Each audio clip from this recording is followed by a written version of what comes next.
Labour के बारे में नेक्स्ट टॉपिक है वो है लेबर। भाई लेबर है वो कैसे होता है, स्पॉन्टेनियसली स्टार्ट हो सकता है और फिर कंटिन्यूस कैसे करता है। तो आप लेबर के बारे में थोड़ा देख लेते हैं। तो लेबर पहले हुआ स्टार्ट, तो लेबर को स्टार्ट किया तो स्टार्ट दो तरीके से हो सका भाई, चाहे तो स्पॉन्टेनियसली हो गया खुद से, और या फिर इंडक्शन हमने करवाया। ठीक है, तो स्पॉन्टेनियसली भाई इटसेल्फ खुद से प्रोसेस स्टार्ट हो गया, कोई दिक्कत नहीं, आराम से हो रखा है, तो स्पॉन्टेनियस हो गया। मगर इनिशिएट खुद से इनिशिएशन करा उसका, कोई भी जैसे कंडीशन है आप पढ़ेंगे जो कॉम्प्लिकेशन है जिसमें हमने पहला इनिशिएशन करवाना पड़े, इंडक्शन ऑफ लेबर करवाना पड़े, तो हम उसमें खुद से स्टार्ट करवाते हैं। भाई नॉर्मल यूट्रस है, क्यूसेंट यूट्रस है, उसमें आपने क्या इनिशिएशन करवाया लेबर का। तो दो तरीके से करवा सकते हैं हम इसको भी। इसको हम चाहे तो किससे करवा लो, ड्रग की वजह से, ड्रग की मदद से, या फिर तेरा मैकेनिकली। तो अब ड्रग की मदद से कौन सा ड्रग ले सकें हम भाई वही प्रोस्टाग्लैंडिन बाहर से लगा दिया। तो क्या करवाता है प्रोस्टाग्लैंडिन, क्या करवाता है, राइपनिंग ऑफ सर्विक्स की राइपनिंग करवा देगा और कॉन्ट्रैक्शन करवा देगा स्टार्ट। तो कौन कौन से प्रोस्टाग्लैंडिन यूज़ करते हैं हम, प्रोस्टाग्लैंडिन E1 या प्रोस्टाग्लैंडिन E2, मीजो प्रोस्ट, डाइनोप्रोस्ट। ठीक है, ये यूज़ कर सकते हैं। तो पहला हो गया प्रोस्टाग्लैंडिन, दूसरा आप क्या यूज़ कर सकते हैं, ऑक्सीटोसिन यूज़ कर सकते हैं। ठीक है, ऑक्सीटोसिन क्या है, ऑक्सीटोसिन एक वो है जिसको हम दोनों जगह यूज़ कर सकते हैं, बहुत किस्में, एक तो इंडक्शन के लिए, लेबर इंडक्शन करने के लिए, एंड लेबर को मेंटेन करने के लिए या कंटिन्यू करने के लिए, आगे कंटिन्यू करने के लिए। भाई कंटिन्यू लेबर आ गया, या इसको बोलते हैं आप कंटिन्यू। ठीक है, तीसरा क्या होगा, आप और क्या यूज़ कर सकते हैं, और आप यूज़ कर सकते हैं एंटी प्रोजेस्टेरोन, जो हमको पता है भाई प्रोजेस्टेरोन क्या करवाता है, मेंटेन करवाता है प्रेगनेंसी को। हम एंटी प्रोजेस्टेरोन भी यूज़ कर सकते हैं भाई, जिससे लेबर स्टार्ट हो जाए। ठीक है, मेफिप्रिस्टोन, ये क्या है, एंटी प्रोजेस्टेरोन, हमारा मेफिप्रिस्टोन। अब आ गया मैकेनिकल। मैकेनिकल में भाई क्या क्या यूज़ कर सकते हैं, सबसे पहला अपन भाई फोलिस कैथेटर, फोलिस कैथेटर इंडक्शन करवा सकते हैं आप, फोलिस कैथेटर इंडक्शन। सबसे पहला फोलिस से आप इंडक्शन करवाया, इससे क्या कैसे होगा भाई, अब जैसे ये है हमारी सर्विक्स, ये हमारी नीचे वेजाइना, ये सर्विक्स, ये वेजाइना, ऊपर है ये हमारी मेम्ब्रेन। ठीक है, एमनियोटिक कोरियन है ऊपर। तो आपने क्या करा, हमने ये फोलिस कैथेटर लगाया, यहाँ पे इन्फ्लेट कर दिया, और यहाँ से हमने क्या करा, उसमें ये सेलाइन डाल दिया, यहाँ थोड़ा सेलाइन क्या कर दिया, सेलाइन इन्फ्यूज़ कर दिया। ठीक है, जिसकी वजह से तो क्या करेगा, ये सेलाइन जो होगा ये इरिटेट करेगा, ये इरिटेट करेगा इसने एमनियोन और कोरियन ने, जिससे क्या होगा, ये कॉन्ट्रैक्शन स्टार्ट हो जाएंगी, प्रोस्टाग्लैंडिन वगैरह रिलीज होंगे और कॉन्ट्रैक्शन स्टार्ट हो जाएगी। एक तो ये मेथड होगा। दूसरा मेथड हम कौन सा यूज़ करते हैं, क्या बोलते हैं, स्ट्रिपिंग ऑफ मेम्ब्रेन।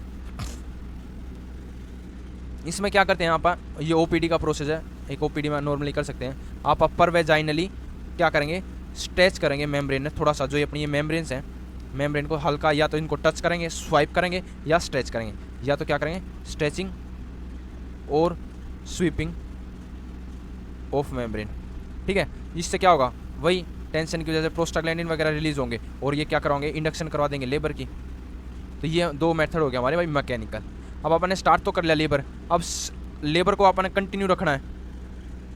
अगर क्या करना है फिर बाद में, स्टार्ट करने के बाद इंडक्शन करवा दिया, अब इसको कंटिन्यूस रखना है। तो कंटिन्यूस लेबर को आप क्या करवाते हैं, इसमें कंटिन्यू रखने के लिए इसको बोलते हैं आप एग्यूमेंटेशन ऑफ लेबर, कि लेबर को एग्यूमेंट करा, एक्सेलेरेट कर दिया, जो अपना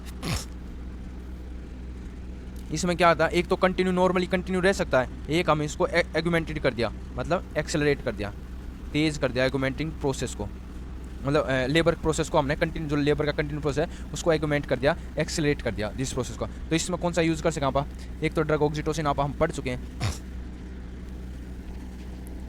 दूसरा हम इसमें क्या कर सकते हैं, आर्टिफिशियल रप्चर ऑफ मेम्ब्रेन। तो जो हमारी मेम्ब्रेन है ये, जैसे ये हमारी सर्विक्स, ये हमारी मेम्ब्रेन्स, तो मेम्ब्रेन को क्या होगा, हमने आर्टिफिशियल यहाँ से रप्चर कर दिया, एक जगह से रप्चर कर दिया। तो ये किससे कर सकते हैं, ये रप्चर के यूज़ क्या क्या कर सकते हैं, एक तो कोचर फोर्सेप्स, ये फोर्सेप्स होता है, कैसा दिखता है ये, एक पे तो 2 टीथ होते हैं और दूसरे पे एक सिंगल टीथ होता है। तो ये ऐसा होता है, इसको कोचर फोर्सेप्स करते हैं। इसकी वजह से अपनी जो ये मेम्ब्रेन है इसको हमने रप्चर कर दिया। दूसरा और क्या यूज़ कर सकते हैं, एक होता है एमनियोकोट। एक ये सिंगल उसका ग्लव्स है, मतलब एक वो है भाई, एक सिंगल फिंगर पे ग्लव्स आए, उस पर पहना जाएगा और उस पर एक आगे की तरफ एक पिन सी लगी हुई है जो हम पर वेजाइनली करके वो मेम्ब्रेन को रप्चर कर सकते हैं। तो ये होगा एमनिकोट।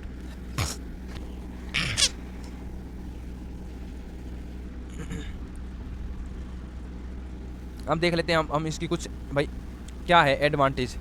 भाई एडवांटेज क्या होगा कि हमने जैसे क्या क्या क्या एडवांटेज देंगे अगर हमने ऑगमेंटेस कर लेबर। एक तो भाई ब्लीडिंग डिक्रीज हो जाएगी इन प्लेसेंटियो अब्रप्शिया। प्लेसेंटियो अब्रप्शिया है किसी का, तो हमने ऑगमेंटेड कर दिया तो भाई ब्लीडिंग कम होगी, जितनी नॉर्मली होती है उससे कम हो जाएगी। लेबर स्टार्ट हो जाएगा, डिलीवरी हो जाएगी तो ब्लीडिंग कम होगी।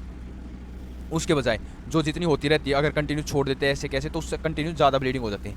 फिर दूसरा हम क्या कर सकें आप, हम इसको कलर ऑफ एमनियोटिक फ्लूइड, मान लो हमने और पंचर किया उसको मेम्ब्रेन को, उससे फ्लूइड लीक हुआ तो उससे हम कलर का पता लगाया। अगर कलर हमने पहले ही पढ़ चुके हैं हम, अगर एमनियोटिक फ्लूइड का कलर कैसा है, जैसे ग्रीन कलर का होगा, मान लो उसमें क्या कर दिया मिकोनियम रिलीज़ कर दिया फीटस ने, तो क्या पता लगा हमने कि भाई फीटस क्या है, फीटस की डिस्ट्रेस में है, फीटल डिस्ट्रेस है, तो हम ये पता लगा सकें। दूसरा इसमें क्या है, इसमें क्या रिस्क फैक्टर्स क्या है, अगर हम कर देते हैं तो रिस्क फैक्टर क्या क्या है। सबसे पहला तो भाई इन्फेक्शन होने का खतरा है, कुछ भी आपने बाहर से किया इन्फेक्शन होने का खतरा है। दूसरा भाई ट्रोमा हो सकता है बच्चे के, ट्रोमा टू फीटस, तो ये इसके खतरे हैं। अब किस किस में ऑगमेंटेशन ऑफ लेबर जो है वो कॉन्ट्राइंडिकेशन है, किस किस में हम नहीं करेंगे। सबसे पहला HIV पेशेंट में नहीं करेंगे। दूसरा अगर इंट्रायूट्राइन डेथ हो चुकी है, फीटस की डेथ हो चुकी है इंट्रायूट्राइन, उसमें नहीं करेंगे। तीसरा अगर एक्टिव हर्पिस जेनाइटल है इन्फेक्शन, अगर हर्पिस का एक्टिव जेनाइटल पे इन्फेक्शन है तो उसमें भी हम क्या करेंगे, ये नहीं करेंगे।